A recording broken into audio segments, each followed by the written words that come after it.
guys, welcome to linguamarina. I moved to the US 6 years ago, and I'm super grateful to this country. It has opened a lot of doors for me. We raised money for a company here. I raised money as a creator here. I met amazing friends. I got a lot of unimaginable career opportunities, but there were some problems along the way that I didn't expect. So this video is about things I wish I knew before moving to the US, and I hope that if you're an immigrant watching this, you might think about this and, do some things in advance. And if you're an American watching this, maybe you decide to fix those things some days. But let me tell you my story and let me know in comments down below what you think. So thing number one, healthcare.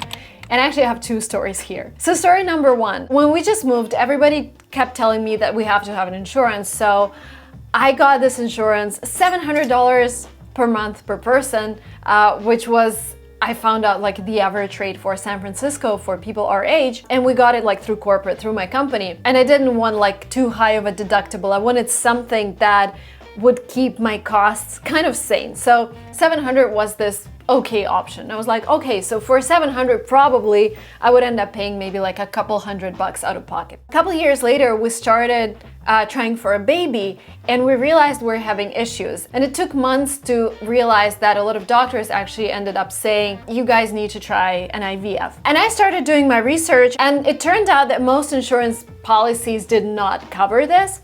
And the out-of-pocket cost was around $30,000, at least in the area where I lived, and I was ready to actually travel to another state or to another country at that point. And I also remember myself thinking, like, how do people who struggle with infertility are even able to have a kid here? Because $30,000 is a lot.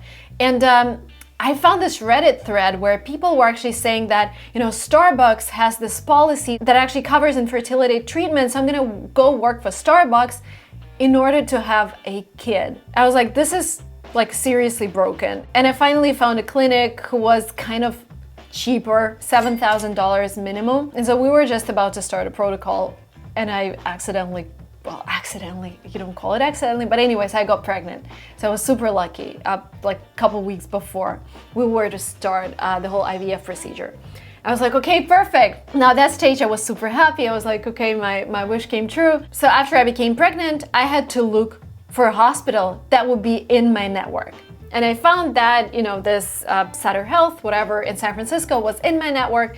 So I started seeing an OBGYN there, only to realize in a couple months when I received a bill for $1,500 for an ultrasound, that the hospital was in the network, but all the doctors were out of network.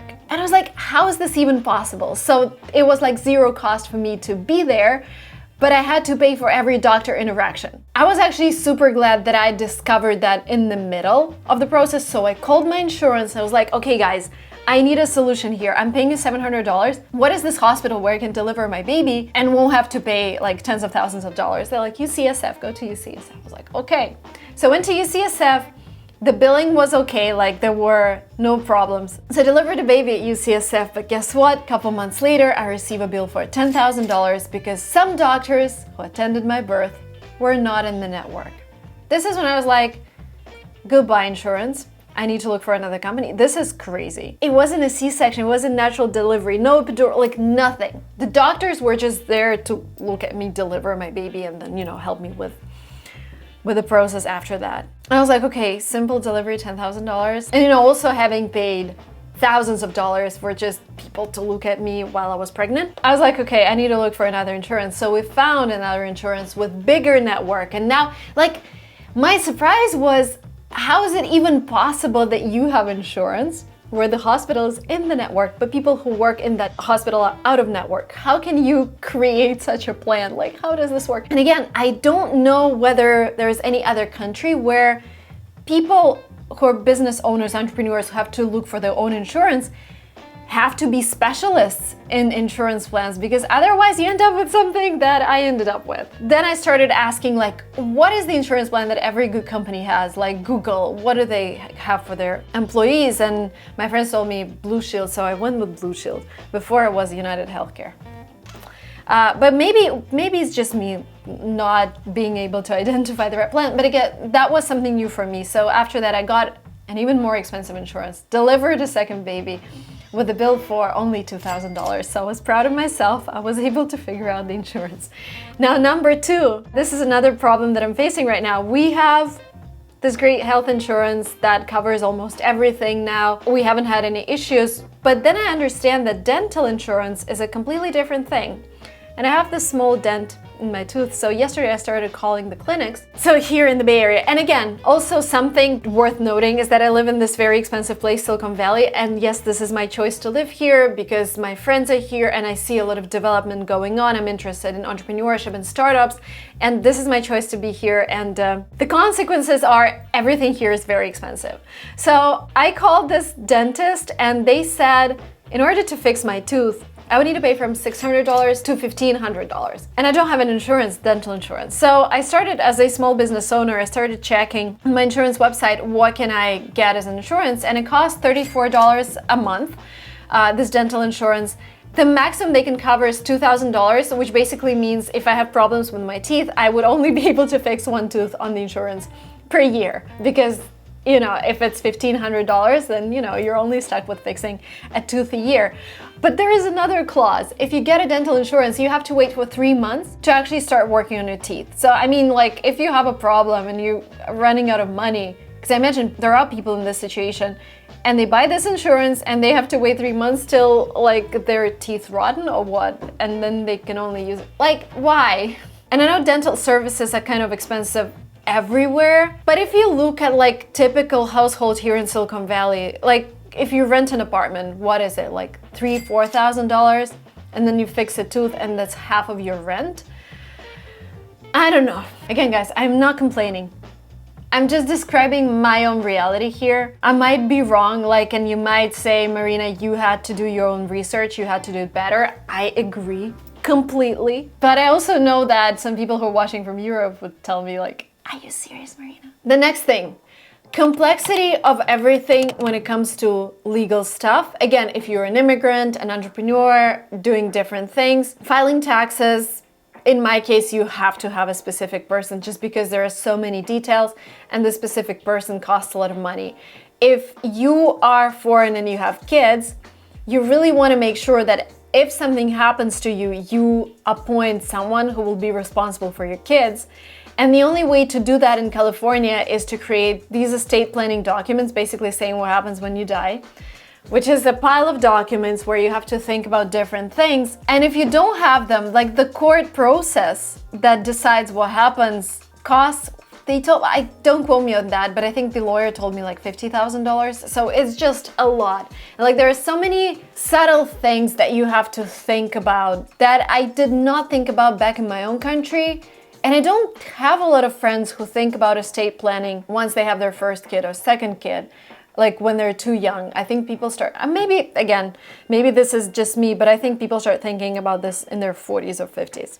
But yeah, this is something complexity of things, which is also great, by the way, because if you are looking for something specific, individual, something that would tailor your needs, the legal system allows to do that versus, some countries where you just pay a fixed tax or where you just have to, do everything by law without being able to deviate. Credit score. This is this thing that you work for in the US. This is a number that tells how responsible you are with paying back on your credits or paying your lease. But the thing is, when you are brand new to the country, you don't have it, and that limits your abilities. When we were looking for an apartment, when we first came, you can't just rent an apartment or a house from an individual because they wouldn't work with you if you don't have this credit history in the US. You have to go to some buildings that would offer either month to month or who would offer this more expensive lease for people who don't have a credit score. And so we started renting month by month. That was fine with us because we didn't know how long we would end up staying. Then we were lucky that one of our friends left and he asked us to take over his lease, which we did. But then we found this amazing building in San Francisco where we wanted to live, and they ran my credit score and they were like, "We're sorry, we can't. It's too low right now. You don't have any older credit lines." The way you can fix it, there are several things you could do, but if you have a friend who has history in the United States, they could add you as co-signer to their credit card, which means you automatically get their credit score. I think this is the way it works. Or you can also ask your friend to be a co-signer on your lease, which I had to do. I asked my friend who's been in the US for like 30 years. She co-signed the lease with us because otherwise we were not able to get it. So when you come to the States, my advice would be go to Bank of America. I think they're the only bank who would create a credit card for you if you're an immigrant. And this credit card works in a really weird way. So you put $300 on your deposit and you get credit for $300. So it's like secure credit card, but you start working towards your credit history. And you can only do that if you have your social security number. And this is the number that you need everywhere. But if you're legal in the US, you get the social security number without any problems. And the last but not the least, competitiveness. And again, this is very Silicon Valley, but I think people compete for almost everything here, starting with renting a house. Housing situation is so crazy. I just talked to a real estate person and they told me they were selling a house for 1.4 million last week. They had 100 people on open house. They ended up selling it for 1.8, so 400,000 over asking. This is like Silicon Valley, crazy real estate market. But you just need to be aware that sometimes if you want to buy a house, you need to offer more than the people are asking for because this is the only way to get it. If you're applying for a house like to rent in a nice neighborhood or in a nice place and you know there is competition, like there are other people applying for the same house, make sure you stand out. But I had to create a deck to show that we're this nice family with kids and we have this history of renting and we're nice people in general, and you can request recommendations from our older building. If you want to see a good doctor, you either get a recommendation. So in order to see a pediatrician here where we live, I had to ask my friend whose kids see the pediatrician to ask that doctor to see my kids as well. That was the only way we could get to see her. I know there is this pet hospital in our town which you can't get in just because they don't have any more spots. And again, this is very specific for Silicon Valley, but I think New York has the same problem, some places in Los Angeles, like all of these places where a lot of people want to come, there is competition. And back to the dentist appointment. So today is March 18th. I got my appointment for April 25th. Hopefully my tooth is okay. I'm also gonna look for other dentist clinics. It's just this one was like the people were the nicest there. We'll see, maybe I can get something earlier. That was it. Again, this is not me complaining. This is just me pointing out things that seem weird from a perspective of a person who just came here. And it's not like I want to change everything else. I understand that this is a country with its own history and this is what people are used to. But what I'm also saying is that things could be better. Like healthcare could be fixed. Maybe, I don't know, I'm not a specialist, but there are certain apps that are doing progress. There was this app called Heal. The doctor could visit you at home. And we did this for my first kid, but then they stopped servicing kids. But that was amazing. Like you didn't have to wait in lines. You didn't have to take your newborn to a clinic. They would just come and see you. That was awesome.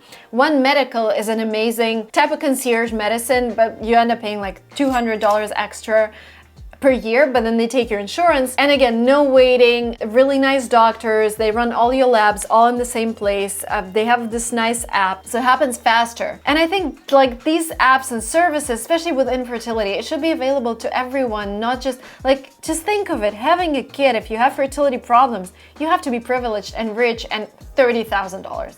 Or like going to a cheaper place. And I know there are some institutions that are doing like free IVF treatments, but I guess there is a line. So if you know how to fix this, if you know any companies doing this, leave the comments down below. I hope this video was useful for you guys, for everyone who's thinking about moving, for everyone who's here, for everyone who has the same type of problems. If they resonate with you, please share this video. If they don't resonate with you, let me know in comments down below what I could have done better and something that I should keep in mind for, the next time I experience something similar. Thank you guys so much for watching this video up to the very end. We'll see you soon in the next videos. Bye-bye.